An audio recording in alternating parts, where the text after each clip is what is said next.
Hello viewers, నేను Rohan. Welcome to social post. Gurukashi యూనివర్సిటీని ఎప్పుడు స్టార్ట్ చేశారు, దాని వెనుక ఉన్న మెయిన్ మోటో ఏంటి, గురుకాశీ యూనివర్సిటీ క్యాంపస్ ఎన్ని ఎకరాల్లో విస్తరించి ఉంది, గురుకాశీ యూనివర్సిటీకి ఎలాంటి అవార్డ్స్ వచ్చాయి, గురుకాశీ యూనివర్సిటీకి న్యాక్ లాంటి అక్రిడేషన్స్ ఏమున్నాయి, and Gurukashi university past few ఇయర్స్గా చూసుకుంటే ఎలాంటి అచీవ్మెంట్స్ సాధించింది అనే విషయాల్ని మనం డీటెయిల్గా తెలుసుకుందాం. ఇంకెందుకు ఆలస్యం, let's get in to the video.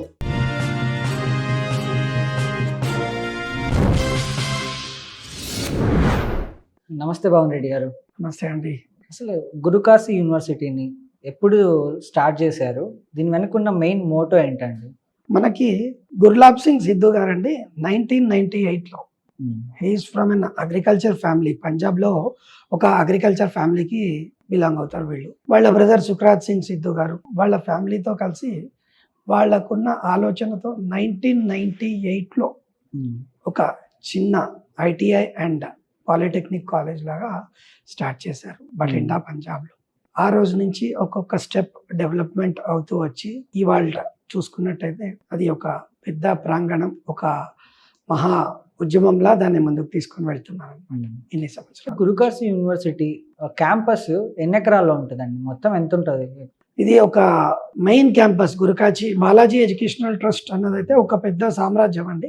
దాంట్లో ఎస్పెషల్గా ఈ గురుకాశీ యూనివర్సిటీ బఠిండా, పంజాబ్ చూసుకున్నట్టయితే కంప్లీట్గా ఒక 200 acres ఉంటుంది వీళ్ళ కంట్రోల్లో. దీని అండర్లో మల్టిపుల్ ఆప్షన్స్ మనకి ఇన్వాల్వ్ అయి ఉంటాయి అన్నమాట. అంటే మెయిన్ అవార్డ్స్ ఏమైనా వచ్చాయో గురుకాశీ యూనివర్సిటీకి? గురుకాశీ యూనివర్సిటీకి ప్రతి సంవత్సరం చాలా అవార్డ్స్ ఉన్నాయి. ఇప్పుడు నేషనల్ అవార్డ్స్ కానీ, ఇంటర్నేషనల్ లెవెల్లో కెనడా బేస్డ్ అవార్డ్స్ కానీ, నేషనల్ లెవెల్ అవార్డ్స్ కానీ, స్టూడెంట్స్ కానీ వాళ్ళ ప్రజెంటేషన్స్కి కానీ, ఇండియాలో one of the leading university అవ్వడానికి ఈ అవార్డ్స్ కూడా వన్ ఆఫ్ ద ఆప్షన్ అని మనం గర్వంగా చెప్తాం. అది స్పోర్ట్స్ విషయంలో ఎస్పెషల్గా నెంబర్ 1లో ఉంటుంది. కల్చరల్ యాక్టివిటీస్, పంజాబ్ అంటే కల్చరల్ యాక్టివిటీస్, స్పోర్ట్స్, ఆర్మీలో మన వాళ్ళు హైయెస్ట్ పొజిషన్స్లో ఉన్నారు, నేవీలో ఉన్నారు, ఎయిర్ ఫోర్స్ డిపార్ట్మెంట్స్లో ఉన్నారు.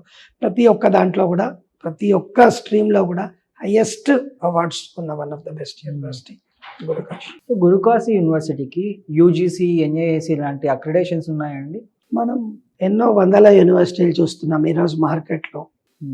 కాంపిటీషన్, ఒకరు దాన్ని ఫైనాన్షియల్గా ముందుకు తీసుకెళ్తారు, ఇంకొకరు వాళ్ళకున్న టెక్నాలజీని బట్టి, వాళ్ళకున్న సబ్జెక్ట్ని బట్టి ముందుకు తీసుకెళ్తారు. గురుకాశీ యూనివర్సిటీ ఎప్పుడు ఒక సబ్జెక్ట్, ఒక టెక్నాలజీ, ఒక నాలెడ్జ్లో ముందుకు తీసుకెళ్లడంలో నెంబర్ 1గా ఉంది. కాబట్టి యూజీసీ కేటగిరీ 1 అండి.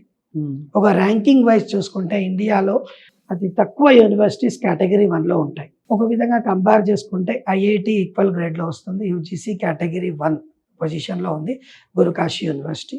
దీంతో పాటు న్యాక్ అక్రెడిషన్ మనకు అందరికీ చాలా ఫెమిలియర్.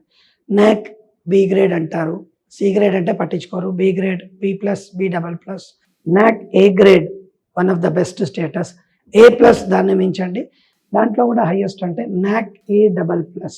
దాంట్లో కూడా స్కోరింగ్ చూసుకున్నట్టయితే NAAC A++ accreditation with 3.57, one of the highest accredited score all over ఇండియాగా గురుకాశీ యూనివర్సిటీని. గత కొన్ని సంవత్సరాలుగా చూసుకుంటే గురుకాశీ యూనివర్సిటీ ముఖ్యంగా సాధించినటువంటి ఏమైనా అచీవ్మెంట్స్ ఉన్నాయండి? ప్రతి ఒక్క స్టెప్లో అచీవ్మెంట్ అనండి. అది స్టార్టింగ్ ఫ్రమ్ ప్రోగ్రామ్స్ నుంచి, కండక్ట్ చేయడం నుంచి చూసుకున్నట్టయితే అందులో ఉన్న కోర్సెస్ కానీ, అది కండక్ట్ చేసే కల్చరల్ ఈవెంట్స్ కానీ, అది కండక్ట్ చేసే ఖేలో గేమ్స్ అని జరుగుతాయి, నేషనల్ లెవెల్ గేమ్స్. ఎక్కడెక్కడి నుంచో పిల్లలు వస్తారు, అప్పుడప్పుడు ఫారెన్ కంట్రీస్ నుంచి కూడా స్టూడెంట్స్ వచ్చి ఇక్కడ గేమ్స్కి పార్టిసిపేట్ చేయడం చూస్తుంటాం. లాస్ట్ ఇయరే ఆర్చరీ కాంపిటీషన్ జరిగింది, జావెలిన్ కాంపిటీషన్ జరిగింది, క్రికెట్, నెక్స్ట్ ఈ కామన్ గేమ్స్ అయితే రెగ్యులర్గా గురుకాశీలో జరుగుతూనే ఉంటాయి. ఇది స్పోర్ట్స్కి, ఎంటర్టైన్మెంట్స్కి సంబంధించి. ఎడ్యుకేషన్కి అయితే one of the world's famous, ఇప్పుడు మనం చూస్తున్న subject artificial intelligence and machine learning. దాని మీద కూడా world highest summits, conferences conduct చేసిన యూనివర్సిటీ గురుకాశీ యూనివర్సిటీ.